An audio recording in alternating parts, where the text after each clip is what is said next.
पाय विश्वोत्पत्त्यादिवे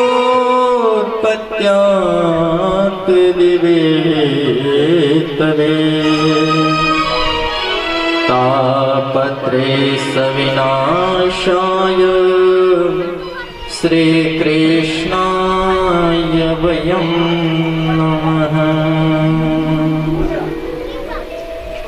सर्वे भवन्तु सुखिनः, सर्वे सन्तु निरामयः, सर्वे भद्राणि पश्यन्तु मा कचित् दुःखभाग्। ॐ नमः शिवाय, ॐ नमः शिवाय, ॐ नमः शिवाय, ॐ नमः शिवाय।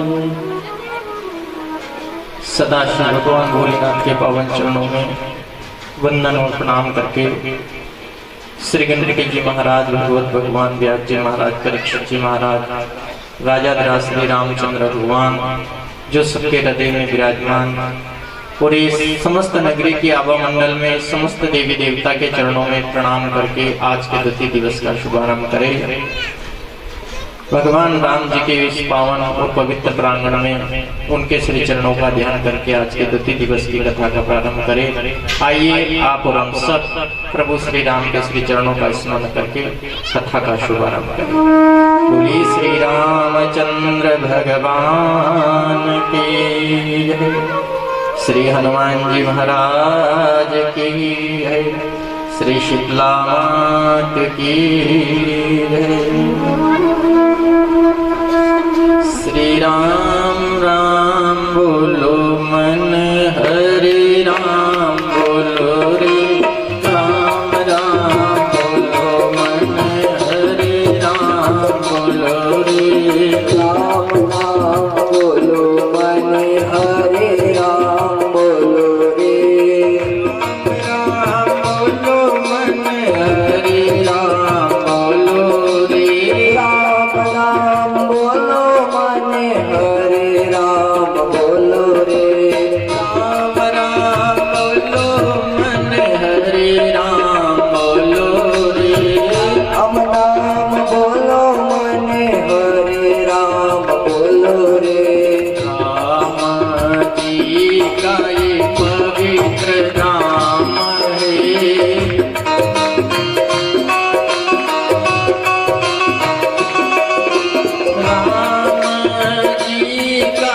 पवित्र नाम है, राम जी का ये पवित्र नाम है।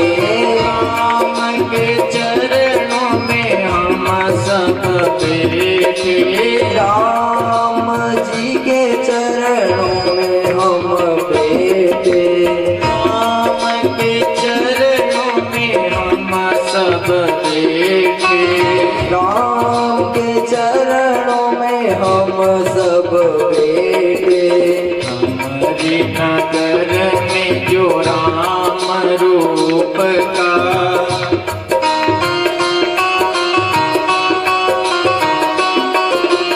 नगरी का वो कल्याण करेंगे, नगरी का वो कल्याण करेंगे, नगरी का वो उद्धार करेंगे, नगरी का उद्धार करेंगे।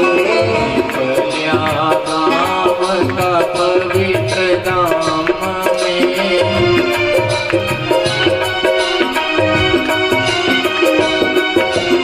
मात पिता सब मिल कर बोलो, मात पिता सब मिल कर बोलो, मात पिता सब मिल कर बोलो, मात पिता सब मिल कर बोलो, भाई बहन सब मिल कर बोलो, भाई बहन सब मिल कर बोलो।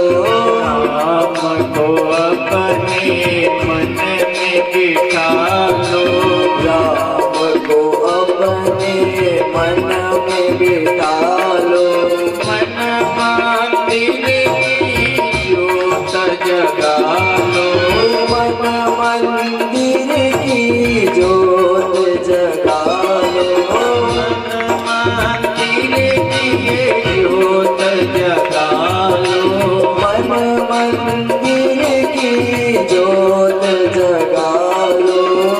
मोक्ष धाम का ये पवित्र नाम है, मोक्ष धाम का ये पवित्र धाम है।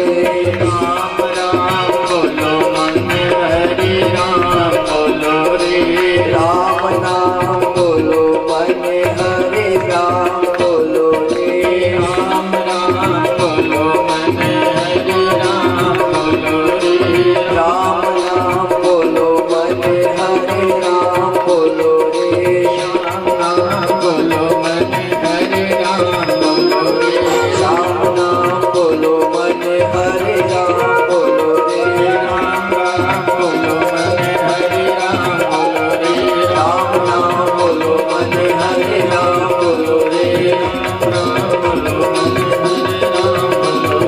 राम नाम बोलो मन हरे राम बोलो रे।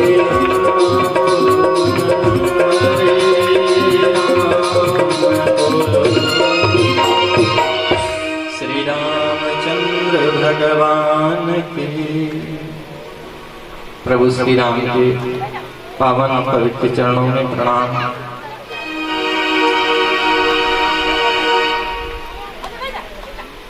आज की पुण्यमय कथा,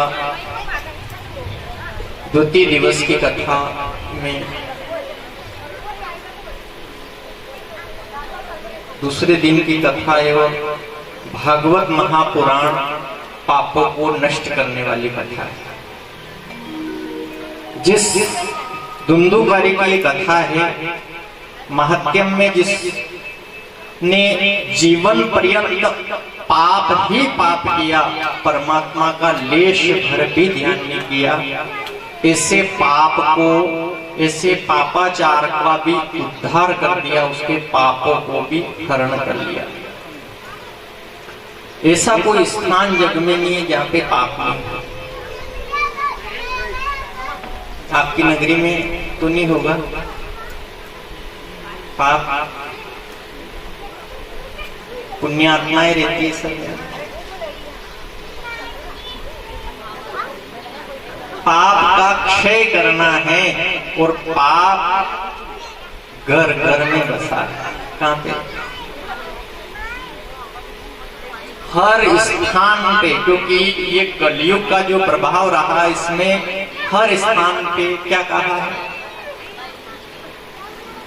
पुण्य गयो पाताल, पाप दुनिया में बस गयो रे, धर्म धरती में दस गयो रे, और पुण्य गयो रे पाताल, पाप दुनिया में बस गयो रे। पाप कहाँ रह गया, पुण्य कहाँ चला गया? पाप, पुण्य और पैसा, पाप, पुण्य, पैसा। पुण्य गया पाताल और पाप रह गया, पैसा कहाँ गया? पंडित जी पैसा कहाँ है? ध्यान से सुनना। श्रीमद् भागवत महापुराण में बहुत पैसा था आत्मदेव ब्राह्मण देवता के पास में।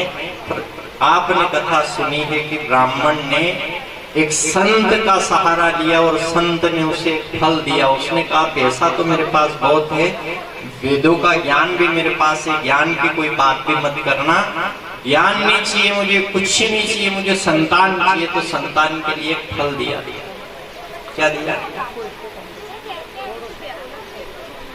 तो ब्राह्मण देवता, विप्र देवता एक फल लेके आए और उसका नियम बताया था। आपको कहा भी था कल की नियम बहुत जरूरी है। संयम और नियम से ही जीवन चलता है। जिसके जीवन काल में कोई नियम नहीं है, संयम नहीं है, वो जीवन किसी काम का नहीं। हर चीज का नियम होना चाहिए। अच्छा, आप क्षत्रियों की नगरी है, नियम रखते हो आप? जहां जो बोलना वही बोलना, जहां जो खाना वही खाना, जहां जो पीना वही पीना। जैसे आपकी नगरी में तो ऐसा नहीं, कोई क्षत्रियों की नगरी में कोई ऐसा है कि मंदिर पे आके भी बाटल आटल खोल लेने बैठ जाए कि यही पियोगे? समझना आप, नियम किसको कहा है? हर चीज का एक नियम होता है। आप घर पे रहते हो तो उसमें भी आप भले खाने का, पीने का, सोने का, उठने का, जागने का कोई न कोई एक नियम बना है।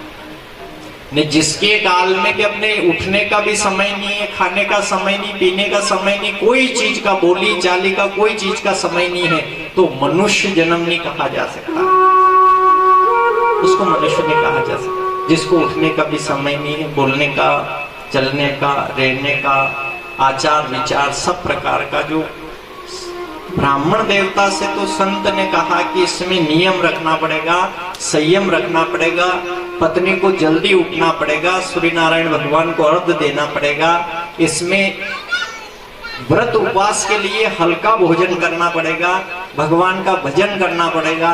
पर आप सब जानते हो धुंधली के अंदर एक भी लक्षण था क्या सही? धुंधली कौन है? आपसे कल कहा, कौन है धुंधली? बुद्धि है ना? उसमें एक भी लक्षण सही नहीं है जो नियम का पालन कर सके। उसके जीवन काल में उसने तर्क वितर्क करके, और आपने इस कथा को विस्तार से सुना, इसलिए इस कथा को केवल 2-5 मिनट में पूरी करते हैं कि उसने अपनी बहन का छोरा रखा, उसके बदले धन दे दिया, और अपने जीवन पर्यंत में